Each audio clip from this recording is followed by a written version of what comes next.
19 years. I didn't just work at that company. I was the company. Every contract, every clause, every signature that kept the lights on and the lawsuits out. Then one Wednesday morning, at 8:03 a.m., a man who once spelled fiduciary 3 different ways in a single email sat across from me in a glass conference room, stirring a matcha latte like he was auditioning for a lifestyle brand, and told me my position was being restructured. That word. Like I was a shelf they needed to rearrange. He thought he was cleaning house. What he actually did was hand me the match. And I had been holding the gasoline for 2 years. Asterisk. I knew something had shifted the morning. Ryan walked into our quarterly leadership meeting 15 minutes late, set a cold brew on the table without a coaster, and used the word asterisk pivot asterisk 4 times before anyone had finished their coffee. He had that look. The look of a man who had never been told no by anyone who mattered. Chinos. A blazer with the sleeves pushed up like he was about to close a Series B.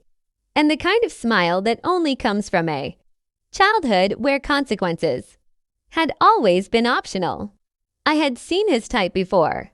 What I had not seen before was his type with a keycard to the executive floor and his uncle's last name on the building. 19 years. That is how long I had given Meridian Group. I came in when the company had 11 employees, 1 client, and a lease on a 3rd floor. Walk-up that smelled faintly of someone else's ambition. I was 26 years old, carrying a tote bag full of color-coded folders. And I had absolutely no idea. I was walking into the place that would define the next 2 decades of my life. The man who hired me was Edward Calloway. Eddie to everyone who actually knew him. He had built Meridian from nothing, from one good idea, to credit cards, and a refusal to quit that bordered on the irrational. He used to say, asterisk Clara. The paperwork is the protection, asterisk, and I believed him. So I learned every process, filed every document, and made sure that every agreement we ever signed had a backup, a witness, and a clause that covered the worst-case scenario. Because Eddie always said the worst-case scenario was never as unlikely as people hoped. I rose through the years quietly. No dramatic promotions, no political maneuvering. I just became indispensable, slowly, thoroughly, the way water shapes stone. By the time we had 140 employees and 3 regional offices, my title was Director of Operational Compliance. What that actually meant was that I was the person who knew where everything was, what everything meant, and what everything would cost if anyone got it wrong. I was the one legal called at 11 p.m. I was the one Eddie called on Sunday mornings when something was keeping him up. I was the one who drafted our foundational governance documents when we restructured in 2007, sitting across from Eddie at a diner table with 2 cups of bad coffee and a shared conviction that this company needed to be protected from the kind of people who might one day try to dismantle it from the inside. We could not have known then that one of those people would share Eddie's blood. Ryan Calloway arrived 18 months ago, officially as Chief Innovation Officer, unofficially as the thing Eddie's sister had been lobbying the board for since. Eddie's health began to decline. Eddie had a heart condition. Quiet, manageable at first, then less so. He stepped back from day-to-day operations gradually, first delegating, then consulting, then simply trusting that the people he had built this place with would hold it together. The board, nervous and eager to project stability, handed Ryan the keys. He was 31 years old. He had co-founded 2 startups, both of which had dissolved within 18 months. His LinkedIn described him as a asterisk visionary, disruptor with a passion for human-centered growth ecosystems, asterisk. I am not making that up. I saved a screenshot. From the moment Ryan's name appeared on the org chart above mine, I felt the arithmetic shift. I had seen it before: new leadership, old guard. The quiet calculation of who stays and who becomes a liability. I just hadn't expected it to move this fast or feel this personal. It started small. My department's budget review was reassigned without explanation.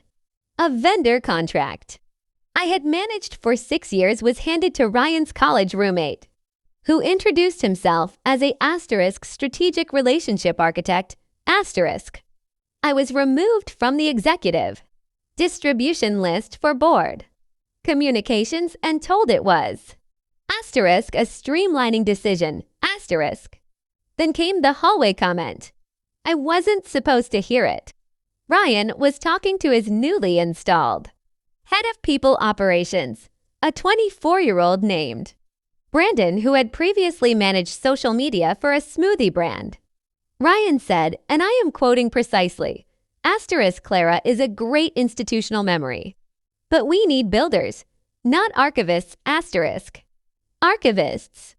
I went home that evening, made tea, sat at my kitchen table, and opened a document I had not looked at in 3 years. 19 pages. Single-spaced.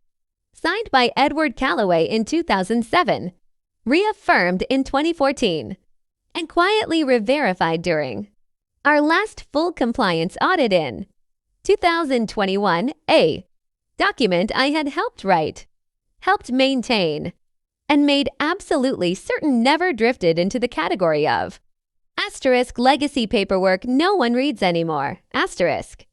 I read every line. I took notes in the margins. And then I made a phone call to my personal attorney, just to be prepared.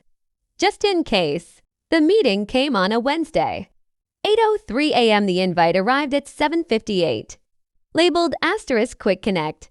Clara plus Ryan plus HR *5 minutes notice. No agenda. The subject line had a smiley face emoji that I found genuinely offensive. Ryan was already in the room when I arrived, sitting at the head of the table in a chair that had previously been used exclusively by Eddie, our head of people operations. Brandon sat beside him with a printed document, face down on the table, and the expression of a man who had made a terrible career decision approximately 4 months ago. Ryan did not offer me coffee. He did not make small talk. He folded his hands on the table with the practiced gravity of someone who had rehearsed this in a mirror. Clara. He said. We've been doing a lot of thinking about where Meridian is headed.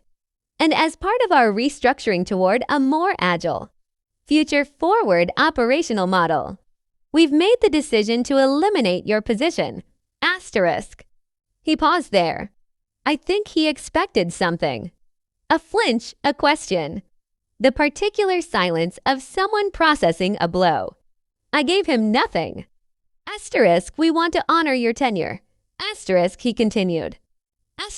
And we've prepared a generous separation package that reflects your contributions to the organization's historical development. Historical. There it was. I looked at him for a long moment. Then I looked at Brandon, who was now studying a point on the wall approximately 2 feet above my head. Then I stood, picked up my bag, and said 2 words. Thank you. Ryan. That was all. I walked out of the conference room, took the stairs instead of the elevator, pushed through the lobby doors, and sat in my car in the parking structure for exactly 4 minutes. I did not cry. I had done my crying months ago. In private, on the night I first understood that this was coming and started making sure I was ready. At 8:31 a.m., I was at the notary's office 3 blocks away. The envelope had been sitting in my bag for 11 days, sealed, addressed to Meridian Group's General Counsel, marked time-sensitive legal document, delivered to addressee only. The notary pressed her seal without asking questions. I appreciated that.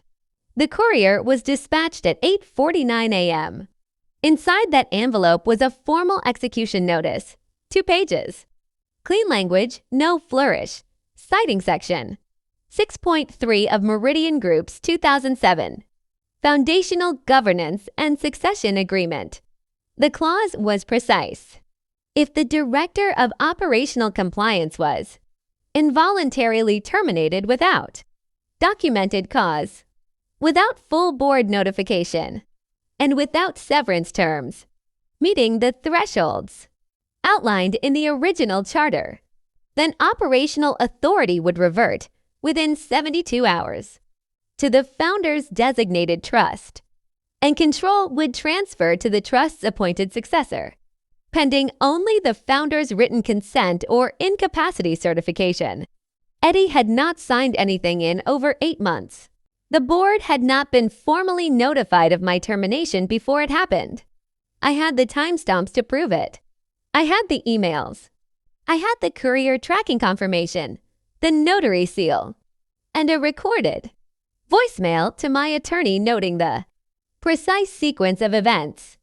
All of it logged before 9 a.m. on a Wednesday morning while Ryan Calloway was presumably back in his office ordering a second cold brew and congratulating himself on cleaning house. He had spent 19 years building a company on top of a document he had never read. I had spent 19 years making sure that document still had teeth. He thought he had removed the archivist. He had forgotten that the archivist had written the rules.